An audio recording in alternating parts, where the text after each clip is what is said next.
Oh, hi there. Sorry, I was taking care of some serious business. Speaking of serious business, please enjoy this clip from Mornings with Mike Winters, which, by the way, you can watch the show in its entirety at roswellstalkfm.com. Joining us in studio this morning from Builders Do It Center is Justin Ellis. Good morning. Good morning, Mike. How are we doing this morning? Doing pretty good. How about yourself? I am outstanding. Good.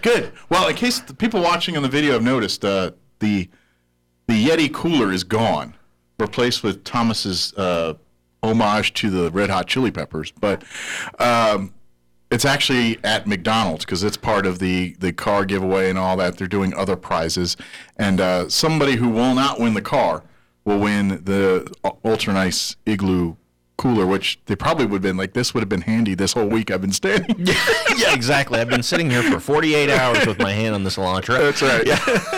So could have used a cold beverage. Yeah, exactly. So that's where it's at now, awaiting our next, whatever the salespeople conjure up to put there. So, well, for those that missed our first official kind of home improvement segment, you can go back and watch it. I think you guys have it linked on your YouTube We have page. on our YouTube channel, For Builders Do It Center. You can go back to Roswell's Talk FM and found it. It's on the April 1st was the last one. And that's discussing sprinkler systems, how to install, repair, replace, all that good stuff. Today, I'm glad I wasn't wrong because you got big buckets of paint here. So I guess we're talking about exterior paint here today. Yep, much like you may or may not be getting fired, we want to give some folks some tips. That way it's, easy to remember what we're doing. Sure, because painting is probably the easiest and the hardest thing to do all at the same time. It's a really good first DIYer project. Yeah. Especially interior painting, even though we're talking about exterior painting today. But even if you screw it up badly, no one's going to get hurt. Nothing's going to get damaged. Right. Nothing's going to flood or start on fire. So only thing pretty lost good is starter. Time a little bit because you're going to have to do some repainting or whatever. Exactly. Yeah. Ugly is fixable. Yes. Now, I guess if you have zero ability to paint in a straight line, there are aids to help, but maybe just get someone else to do those parts if you can't figure it out. Yes, tools are your friend in this application. Yeah. So. Well, now, okay, let me ask this. This might be dumb question 101, but what's the difference between, because if you hear exterior paint and interior paint, like I said earlier, I'm the guy that's like, I want blue. What's the big difference that makes paint that's designed for outdoor things versus indoor things? What's the big difference there? Big difference is in exterior paint, the film. So anytime we talk about a paint, the paint that actually stays on the surface is called the film. Okay. The film in a exterior paint is going to have more UV resistance. It's going to be a lot more resistant to weather. Those properties aren't needed in an interior paint. Gotcha. You only need a little UV resistance, and so therefore you can cut your cost and not put dollars on the wall that aren't going to have an impact. Gotcha. On an exterior paint or on an interior paint. So basically, at the end of the day, if you use interior paint on the outside, it's going to look the same color you wanted it to initially, but a lot less time it'll fade or chip or disappear. Exactly. It will fade rapidly. You can go the other way. You can use exterior paint on the interior, but you don't really get a whole lot for having done that. You're just going to spend a little more money. Sure. It's not more resistant to crayon marks and things that happen in interiors. And not really, because those scrubbability properties, which are what we talk about when we talk about the ability to go in and wash that wall and get crayon or marker or whatever off of a wall, those are actually built into interior paints. So actually you're creating tougher time to clean up things by using exterior paint on the interior. Exactly, yeah, because Gotcha. most exterior surfaces aren't going to get drawn on unless it's like an anti-graffiti coating or something like that. Okay.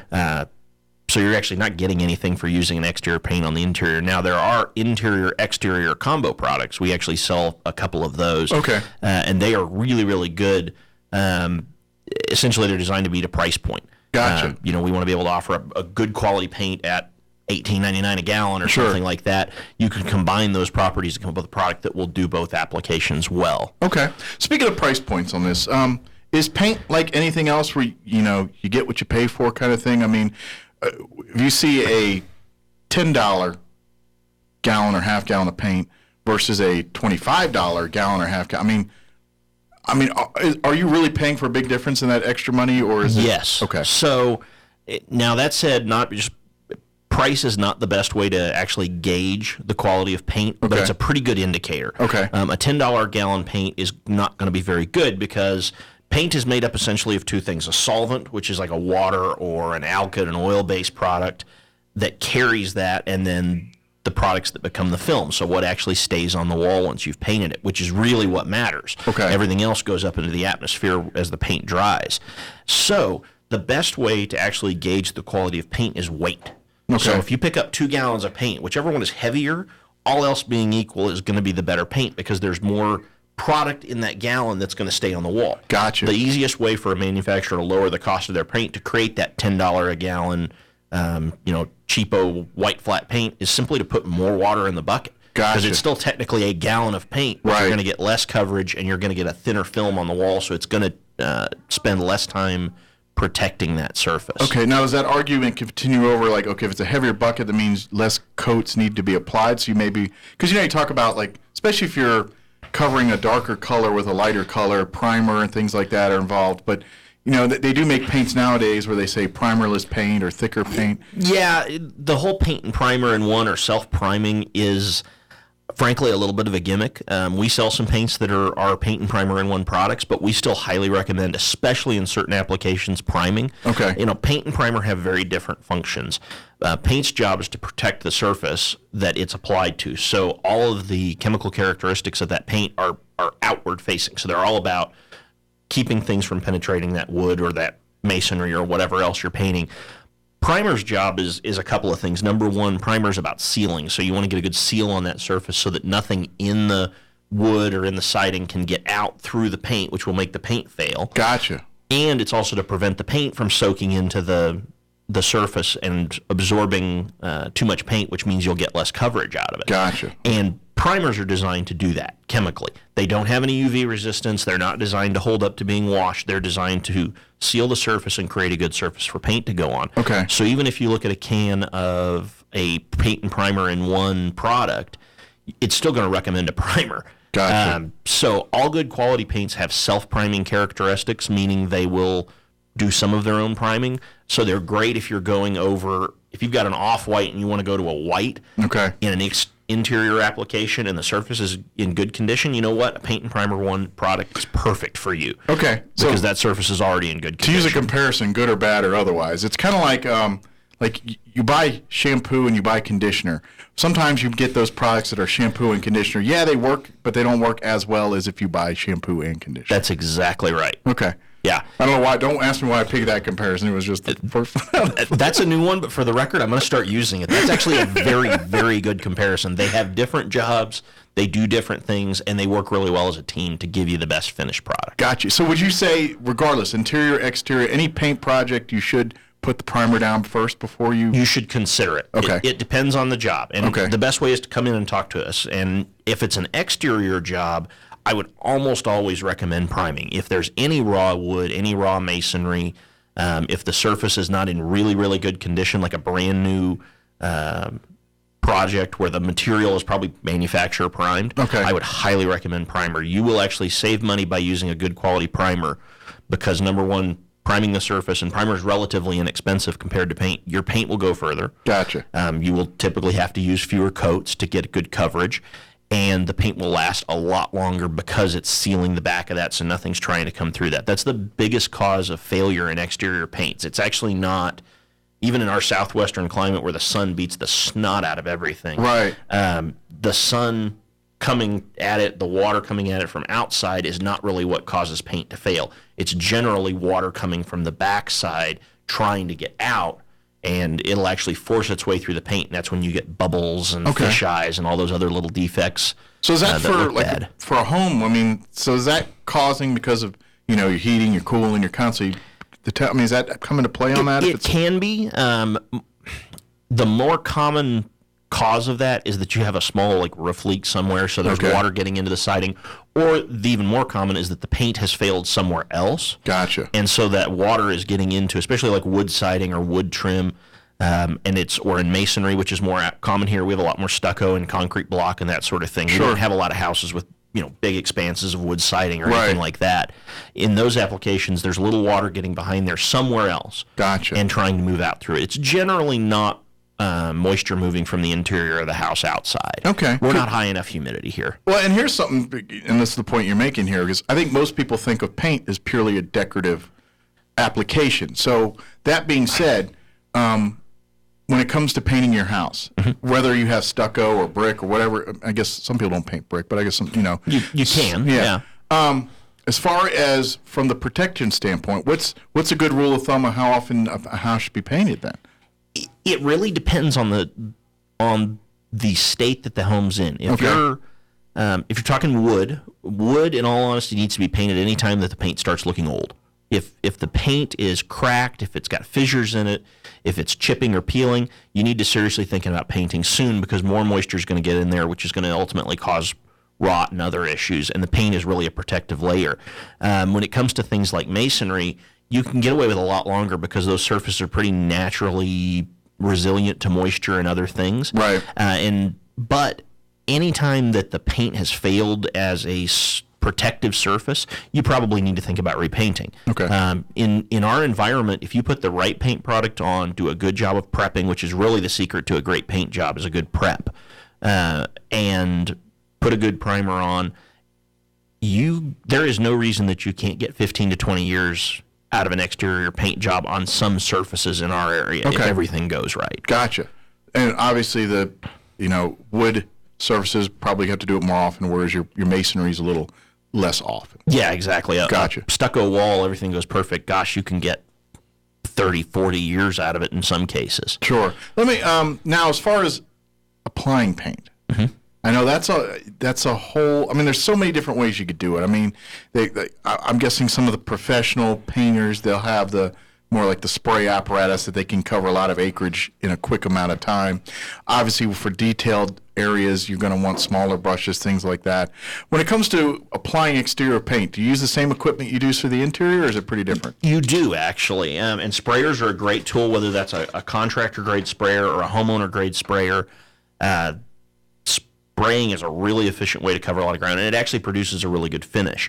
But there is no reason you have to. If you're a homeowner and you're doing your own house, especially if you're doing something like stucco actually doesn't really cover that much faster with a sprayer compared to a roller. Most people are going to use a combination of a roller and brushes. One of the keys when you're selecting rollers is, when it comes to applications tools, spend as much as you can afford. Okay. Cheap application tools, number one, you're not going to get a very good quality finish out of them because they tend to be rough. They're going to leave a lot of lint in the finish, and more importantly, they don't last. Right. Good quality products when it comes to paint application really will give you a lot longer life if you take care of your tools. Sure. So you want to make sure that you use a roller with the right nap length. So a very smooth surface, you're going to want a nap, which is the length of the fibers on the outside of the roller cover. The fluffiness of it, I guess you could say. Exactly, yeah. You're going to want them very short, because the longer they are, the more they tend to fling paint, the less good of a surface you're going to get. So More you like use the shortest you you're can. sprinkled all over. Exactly, and you waste a lot of paint, and splatters also affect the way it looks at the end. It doesn't really affect how it holds up, but it doesn't look good if you have splatters all over the surface. Sure. So you want to go as short as you can, but when you're painting rough surfaces, especially things like stucco, brick, block, you want to go to a very long length nap, like a 3/4 or 1 inch nap, so that those fibers can get down in all of those little nooks and crannies, and get good coverage with the paint. But if you're rolling it, number one, remember, you don't want to just go up and down or side to side. You want to use what's called a V or a W pattern, so that you're working randomly across surfaces and re-rolling the same places a couple of times to spread that paint out. And then visually, you can't walk up there and go, okay, that's where that roller went, that's where that roller went, and it becomes very, it's ugly. Doesn't look good. It doesn't affect the quality of the paint, but it doesn't look good. By using a V or a W pattern where you're varying your strokes some, it blends in and becomes very hard for the eye to pick out. Gotcha. The other key to remember is that even if you're using rollers, you're still going to need to use brushes. Even if you're spraying, you're probably going to need to use some brush application to fit into nooks and cracks and trim and areas like that. And the real key there is to pick out the right kind of brush. Most people, when they think of paintbrush, they think of just a 3-inch standard length flat front brush. Right. Something like, for those of you watching the live stream, looks like that. This is great if you're trying to paint a wide flat surface. You're painting a door, or if you're painting siding that a brush may be a better choice to paint with than a roller. This is a great tool. But most of the time, you're going to actually want to use a sash brush, which has got an angle cut into the tips of the bristles. Okay. This allows you to really get into those nooks and crannies, and it naturally fits your hand when you're trying to paint parallel to the grain or to the fibers rather than across the fibers. Gotcha. Okay. The other big key to brushes is remembering how to use them. Number one, you always want to prime your brushes, meaning that you want to dip them in a little water before you dip them in the paint. Okay. That allows the fibers to properly interact with the paint, and it allows more paint to go on the surface rather than getting absorbed into the brush. Okay. It also makes it a little softer, which makes the feel different. You also want to make sure to pick the right brush. The easiest way to do that is when you come into us and you're getting your paint. We're going to talk to you about what do you need as far as application tools. Talk to us about your surface, and we'll make sure that we find you the right brush that fits your application. Different kinds of brush fibers are for different kinds of paint. Okay. There's different stiffnesses, which is primarily a personal preference thing. Some people really like stiff brushes. Some people like really soft brushes. It kind of just depends. Okay. But we can guide you into the right choice there. Does that affect like the stiffer? Does it absorb less paint, or is that? No, it's mostly just how the brush feels against the surface. Okay. Most DIYers will never care. I don't, in all honesty. I pick based on what the quality is, what fits in my price point, and what's the right type of fiber for the chemical in the paint I'm using, whether it's a water-based or an oil-based paint. Okay. Painters tend to care more about the stiffness of the brush because they just personally prefer it. If you spend 3 or 4 hours a day with a brush in your hand, sure, you're probably going to have a personal preference, just like any other craftsperson would for their tools. Gotcha. I know there is a lot of, and I don't know if this is even the right term, but painting aids, helpers that some seem gimmicky to me. Like we talk about the brushes. I've seen some that look like paint brushes, but instead of a brush, there's like a sponge thing on it or something like that. How much of that stuff is actually useful versus how much of that is just someone trying to sell a product? And a lot of them are pretty gimmicky. Yeah. There's some things that I don't personally like that are for trimming and edging, but frankly, if you've used it and you like it, there's no bad tool for painting. I just would not be sucked into something that is $29.99 on the TV that tells you it's the easiest thing to make painting the simplest thing ever. Sure. Probably too good to be true. But hey, if you've tried something and it works for you, there's no wrong way to get paint on the wall. Gotcha. If it works for you, I'd highly recommend it. But don't forget that rollers, brushes, the old school stuff still works really well for applying paint. Kind of like exercise or anything else. There's a lot of different aids and pills and things, but at the end of the day, eating right, exercising is the way to do it. Same in the painting world. Brushes, rollers, those are your eating right and exercises. The other stuff. That's pretty accurate. Yeah, painting takes time more than anything else. Sure. Now, as far as the tape, and this is probably more interior than exterior, but it does happen. It does, yeah. Of course, there is painter's tape, and that's pretty much. If you try to use other tapes, then you're going to run into either pulling off the paint issues, or it's not going to get a good seal and not do what it's intended to issues. As far as to me, that's where I have problems because I lack patience. So projects I don't do well with, and to me, taping takes a little attention to detail, a little practice, and obviously, if you do it right, it makes your job so much easier. But is there tips on that? On how is taping? Is there little? I don't know if not really. Is it just a patience thing? It's a patience thing, and it's understanding that when you're doing a painting job, especially exterior painting, you should spend 80% of the time you're going to spend on that job on prep of some kind of another. So prep in this case would be sanding or scraping the surface to make sure that you have a good smooth surface. You always want to make sure you have everything off of that surface that's going to come off of it. Anything that's not solid and permanently adhered needs to come off before you go and repaint, because otherwise you're just kind of putting a Band-Aid on a heart attack, and that paint's not going to hold up. Paint's only as good as what you put it on. Gotcha. Primer will help with that, but even before you prime, you still need to take anything loose off. That would also include things like washing. We run into issues fairly regularly where folks are painting stucco walls especially. They don't wash them. Preferably, you should pressure wash those, but at the very least, a brush or a broom, Scrubbing, yeah. and scrub and get those clean. We have folks that won't do that. They'll go and paint it, and then they come back and say, "Hey, my paint's coming off the wall already. I only put it up 3 weeks ago." It's because you painted dirt, not the wall. That's exactly right. And if you don't think your wall's dirty right now, go outside and put a little water on it and watch the brown run off of it. Sure. Our dust sticks to everything. Sure. I mean, we get these windstorms. They kick up, especially this time of year, kicking up dust. So Exactly. it gets in the nooks and crannies of like that stucco, those little porous spots and all. It gets all stuck up in there. It's nasty. Yeah. So, yeah. And then you want to make sure that you spend a fair amount of time on things like caulking and patching anything. We can recommend a number of good caulking products for filling in gaps and cracks, which will also make your paint last longer because water can't get in behind the paint and then try to come out through that paint film. It's also going to make your home hold up better because you don't have any potential dry rot issues.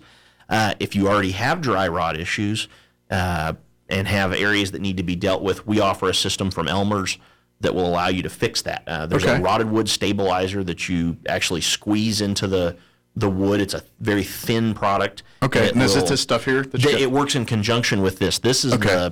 the damaged wood repair system. So you start with the rotted wood stabilizer, which is going to give you a solid surface to start with. Okay. And it soaks in. It allows those reinforces the wood fibers that are still left there. Okay. Since rotting basically removes wood fibers while they're being digested by various little microbes.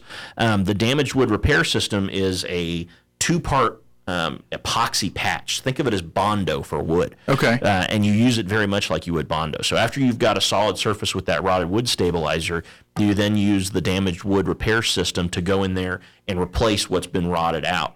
You can even replace things like sections of molding. Lots of times on our homes in this area, especially older homes, they have very nice moldings on the outsides. Well, sometimes those will rot away. Sure. Matching that molding can be really hard because it was, handmade to order for some guy back in 1923. Right. We don't have it on the shelf. Nobody has it on the shelf. And it's expensive to have it made, especially if you only need 6 inches of it. If you have the piece to the right and the piece to the left of it, you can use a trowel and actually shape the damaged wood product, repair product to match that profile. And when Okay. it's painted, it'll look brand new. Once it's hardened, you can sand it. You can stain it like wood even. Oh, wow. It's a pretty cool product. Yeah, definitely. And if you're just patching a few little holes, nail holes, that kind of thing, you don't need anything as complicated as the damaged wood repair system. Sure. You can actually use the same exterior caulk, or we have a number of other patching products we'd recommend for that, or for patching stucco prior to painting it. And again, this is designed to be used purely on decorative wood, not wood that's structurally holding things up. It's not to fix that. It's the aesthetics of it, basically. Primarily. If Yeah. you've got a little damage, at the base of a post or something like that where the corner's starting to rot, no, it's actually pretty good for that application. Okay. If that post is mostly rotten at the bottom, this is not going to fix your problem. You need to consider something a little more drastic. Gotcha.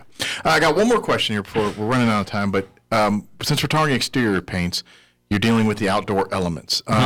Obviously, a rainy day is probably not the best day to go painting, but as far as weather conditions go, are warmer days, colder days, what's ideal? If you had to pick a day, what kind of ideal weather are you looking for? You need to be at least 55 degrees and getting warmer Okay. from a temperature standpoint, and I would not recommend painting outside on anything over 95 or 100 unless you can paint in the shade. Okay. And we never recommend painting in direct sun, so you want to plan your paint job so that you start in areas that are shaded.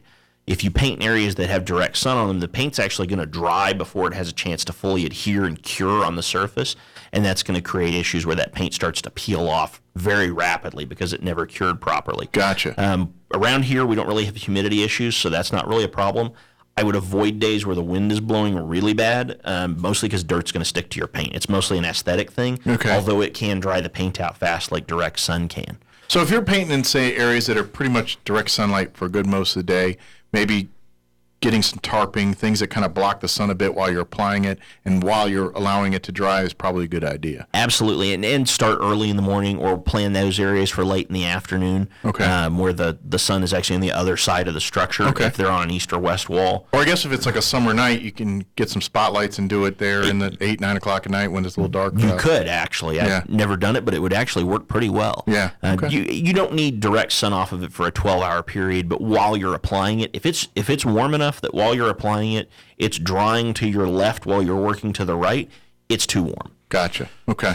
So, because, that stuff, you really got to pay attention to that because, like you said, if you do it when it's A, too hot, or B, too cold, then you're kind of creating more work for yourself sooner than you want to. Exactly. If it's too cold, the paint will actually freeze on the wall and the ice crystals will form, and that gets real interesting. I've seen that done a few times, and the paint will just fall off the wall. Freezes up, falls off. Yeah, as soon as it gets warm enough, the only thing holding it to the wall is the ice crystals, not the actual paint. And you'll come outside and your paint will be in a nice pile at the base of the wall. Right, you get out, it's like, look at my work, and then just falls down. Yeah, it looks real pretty for a while. Yeah, it's not so fun afterwards. But, not at all.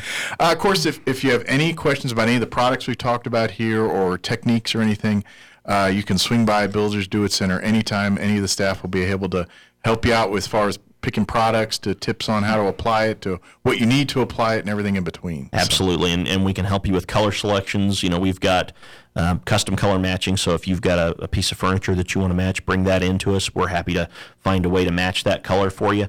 We also have a couple thousand colors on our chip rack, and we have the capability to do color samples. Okay. So you come in, you buy a half pint for about $4. You can take that home, put it on the wall, make sure it's the color you want, and when you come back and buy the paint, we'll actually give you a credit for the cost of that sample towards your paint for your actual product, so that you can make sure it's the right color. And of course, if it doesn't work out, then you didn't end up buying a couple gallons of paint that's off and have to redo all that. Absolutely. So. Color matters, and ultimately, you're with exterior paint, you're buying protection, but it has to be the right color, and most people fall in love with the color first, and everything else comes second. And we want to make sure that that's true love and that it lasts as long as the paint does. Sure, and the way paint looks in a can versus how it dries is not always the same, so you got to kind of take that into consideration when you're picking. Huge difference, and it'll look different depending on the lighting and on what's around it, and on the surface you apply it to will actually affect the way the color comes out too. Sure. So again, if you have questions, trouble getting all that, the fine folks there at Builders will definitely help you out with all that. Anyone on our team, we've got a number of paint experts, and